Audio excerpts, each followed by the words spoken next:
where women are sensational and super awesome. Today, we're going to be featuring someone who is crazy brave.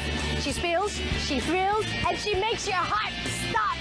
Meet the first Malaysian motorcycle stunt woman, Ilya Iriani. So crazy! You're so crazy!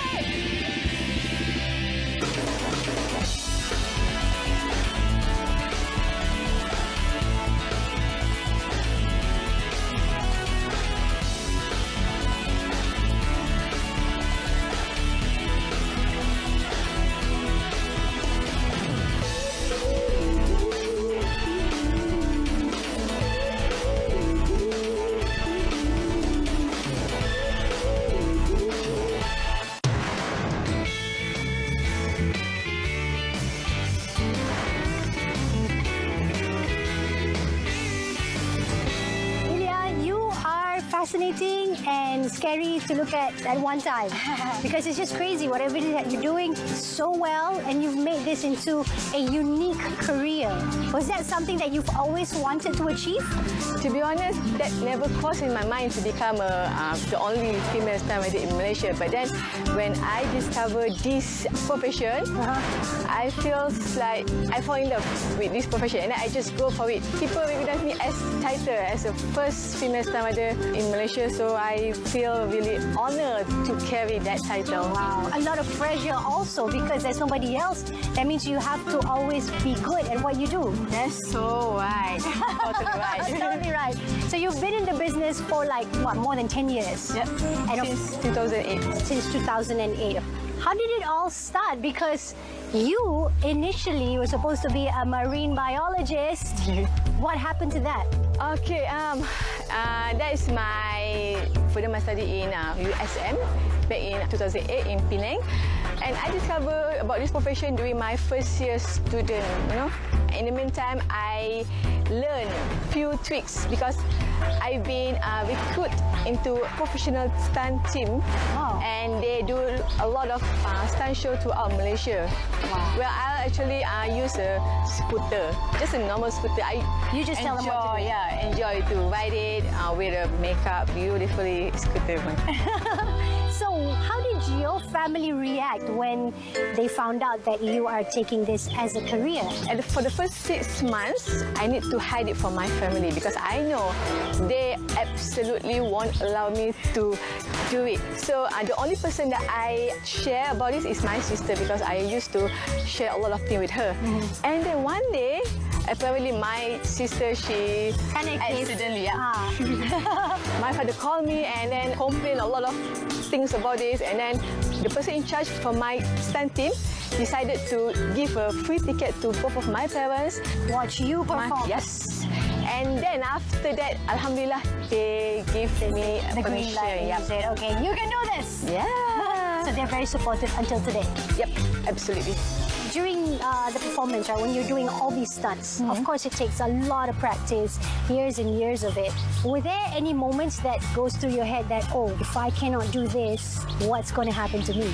Yeah, always, all the time. You know what I'm doing? I will take a precaution, do something that I'm comfortable to do, ensure everyone's safe. Yeah, at the end of the day, safety is key. That's right. No need to prove a lot of things to others. I only need to push my limit during a training session. But during a stunt show, I will only do something that I'm comfortable to do. But I'm very sure there's also a point where you feel like your heart would stop and if she gets into an accident. How do you handle that emotion? Benda tu macam mana saya nak cakap?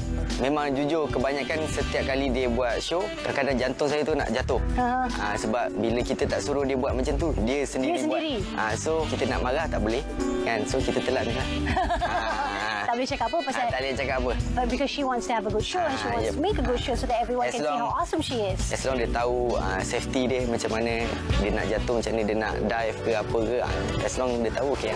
Do you have like any memorable moments that you can share with us while you were performing? Oh yeah, of course. During a performance show, I crashed the bike. Oh no! In front of a lot of people.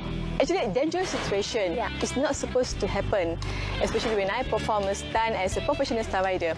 The worst thing is I'm not wearing a protective gear on that time. Right. So what happened is people around, they are a bit worried. I just pretend like nothing happened. Nothing happened. Yeah. You just made it like it's part of the show. Yes, part of the show. But then after that, I go straight to the hospital. This is what I don't get. Like some people, when you're so passionate about something, you don't get scared after all that horror. No, I never get scared. Instead, I feel motivated because of that incident. I want to do better. I know mistake, so I'm improving myself in terms of that kind of skill. My gosh, I really don't know what to say to this. It looks like you really have no fear. I really need to ask this. How do you overcome your fear? Actually, that is not true at all. I'm terrified. Yeah, before I start the engine, try to motivate myself, told myself, okay, don't ever care about this. Just do it, because if you won't do it, then you won't get to the next level. The most important is just wear the protective gear, because that is not going to avoid any injuries, but it's going to minimize the injuries. Yeah. Okay, so how long do you see yourself doing this? Do you think like you will ever slow down now that you have twins? I think it's time for me to get active more than before, because I might get pregnant in another 2 or 3 years from now. So before I get pregnant, I need to get active, get a lot of stunt show as many as possible, get a lot of skill as many as possible, improve to others that I can do better stunt rider than before. This is the moment for me. This is a crucial moment for me. Would you ever consider of upgrading yourself into different types of stunts? Actually, I wish I can explore myself, not only in terms of motorbike skill, I mean in terms of my confidence level, in terms of how I present myself. There's a lot of people out there, they are really consider me as their idol. Yeah. So it's a really responsibility for me to give them such a good image, such a good example to them, so that I can show them that they can actually achieve something that they want to achieve, like live their dreams. Yeah, because it's all about mindset, and you know, it's a, like you say, it's a heavy responsibility to carry. That's right. In terms of your performance, who do you look up to? I used to Google to the social media like Instagram. There's one stunt rider, female stunt rider, which I really wish to become like her. She's from Thailand, and she's a very low-profile stunt rider. She's a woman inversion male stunt rider. Wow. She's fearless, you know. She's fearless. And her skill is really mad. I really wish I can become like her. Do you go out of Malaysia to watch other performances? Last 4 days ago, I go to Singapore. They invite me to stunt shooting, and then I get to know their stunt rider as well. We share the knowledge, and that's a really, really big experience for me. What about movies? You do movies too, right? Is it easier or tougher? Doing movie is much more easier, because if I unable to do a skill that they require me to do, they will say, okay, that's fine, take a 5, and then we will start all over again. So, okay, it's better than performing in last stunt show. I can imagine. So much to digest right now, and I still can't believe that you are still doing it with 2 kids, being twins. Yes. And you still want to go for it. I don't know. I need to absorb and digest all this as much as I can. You're amazing. I just have to tell you that. Thank you. That's really cool. She's going to show me some of the tricks or stunts that she's super popular with, right? Yeah. Is it difficult for you the first time you did it? Yes, of course, it's difficult. Yeah, so obviously you need to practice, and caution, all the stunts you're about to see is done by a professional, so please do not try this at home. So what's your first step? So first, I'm going to show you how to do a slide. This is a very basic skill. Okay, let's do it.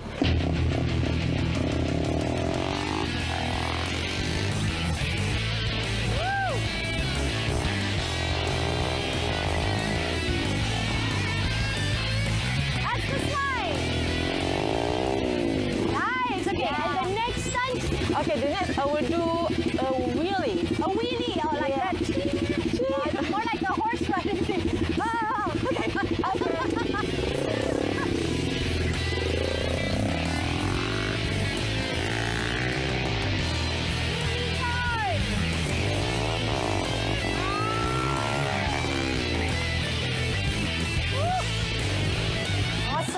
Okay, next one. That's 2 already. Yeah, more stunts, more coming. I will do a stoppie. A stoppie. Yes. Okay. In here. All right. Yeah. Okay, let's do it.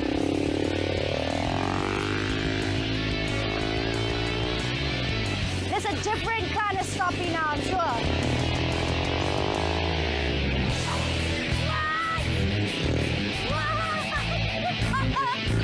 Oh, jeez. Okay. That is amazing. I consider that 4 stunts altogether. Okay, next I will do a donut. A donut. Yeah, so you want to be in the circle and I will do a donut. Okay, sure. Stand over there. Because I'm just as crazy.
my name is Nadia Salim and I am the co-founder and interior art consultant for artisanmalaysia.com.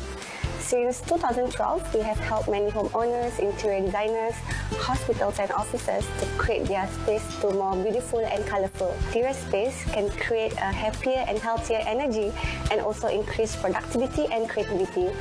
So since I was young, when I was 12 years old, I already started working with my mom in the coffee shop.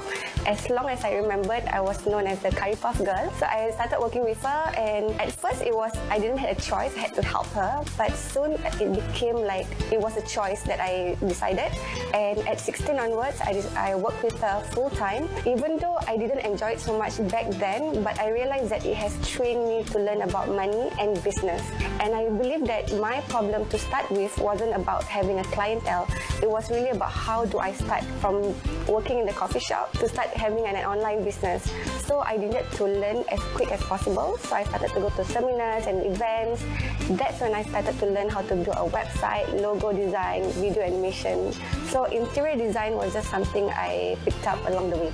When we first started this business, it was about me going to a store, to a gallery, and I was looking for an artwork. And most of the galleries out there, the price is either too expensive, it's not the right size, or not the right design. I decided to create something which can fit the client's request. So now we used to work with Southeast Asian artists, so we have a lot of commission-based artists. Right now we have in-house artists, there's portrait artists, and also digital artists. art is very subjective. No two person can actually agree on the same thing when it comes to art. So for our clients, we have to have a series of questions that they have to go through for us to understand them better. So when that happens, and then we will also show them the work in progress, and as they go along, they get to see the artwork, and also they can let us know their comments. So that way, it ensures satisfactory results. Okay, before this, we started with 100% online, so we don't have a space. It was just me working directly with the clients on call, on WhatsApp, and on emails. But as we move along, of course, we needed a space to work as well. So we actually give them the option to come to our working space to see the artworks by themselves. But of course, most of the time, I don't even meet my clients. We advertise on various platforms such as Facebook, Instagram, and Google.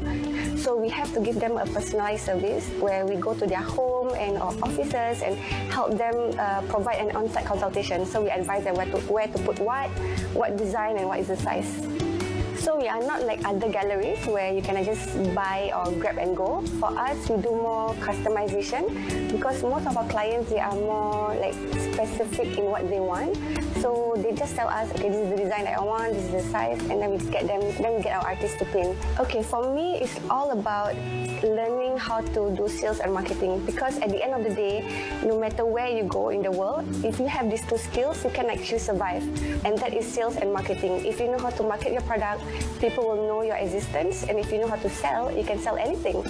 And also, always be updated with new trends and technology, because it is always changing. So you have to stay ahead and keep up. The most challenging part is actually being consistent, because in this age, everybody can start a business, but being consistent and being able to sustain and building your business around your life, day in and day out, that is another ball game altogether. So yeah, that's my advice.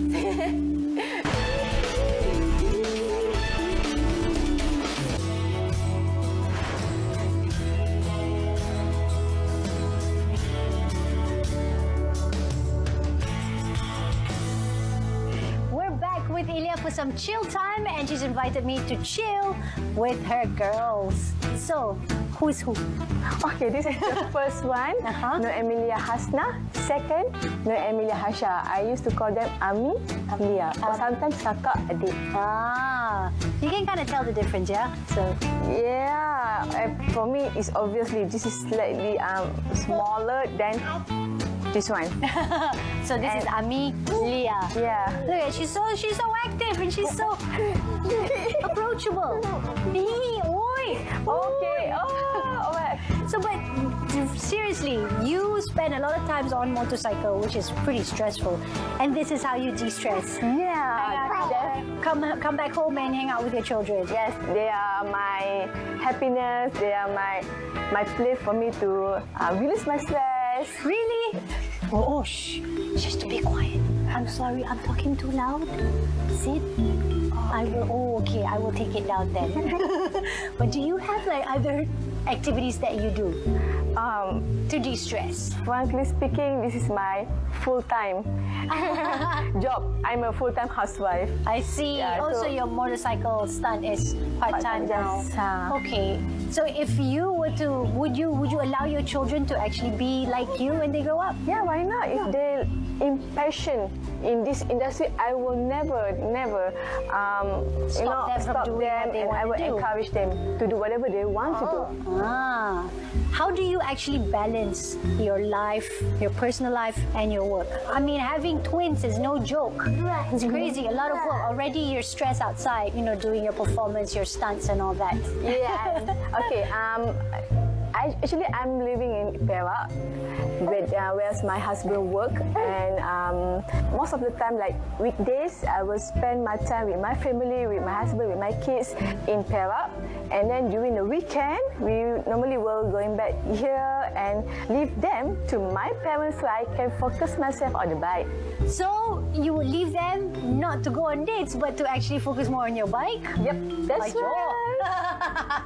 That's how passionate you are with your skills and your talents. Yeah, that's how I can manage myself with my bikes, my passion of stunts, and my kids. But are you like other girls who like to go shopping, watch movies, go for karaoke, that kind of stuff? Not really, but For a movie, of course, I love to watch a movie with my family and karaoke as well. But for shopping, not really. I'm not really up-to-date kind of girl, kind of woman. Sorry, not girl, kind of woman. So, okay, now that you say that your chill time are with your kids, of course. So what kind of activities do you do with your children? Nothing much. Normally, every morning when we wake up, I will bath them and then give something them to eat, play with them, make them sleep, and then The whole routine. Then Feed, sleep, sleep. eat, repeat. Oh, so excited, this one. And if I have a time, I will bring them to parks, let them to look around and experience the outside world. Yeah, because I think it's still easy because they're only 13 months old. Yes, right? So right. yeah, they can walk, but they can't run yet, so they're not in the explore mode. So you can still handle them. So, Yeah, it's still easy to handle them. Yes. Once they start getting, once you know how to run, you're gonna go crazy and you're gonna make your mommy chase you all over the place, right? And she's like, yeah, whatever. I'm talking to you. I don't know you.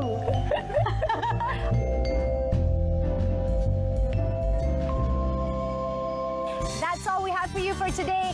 I hope you've enjoyed the show, and thank you, Ilya, for truly showing off that we can be tough and unstoppable. So be out there, go be yourself, be awesome, stay strong, and stay positive.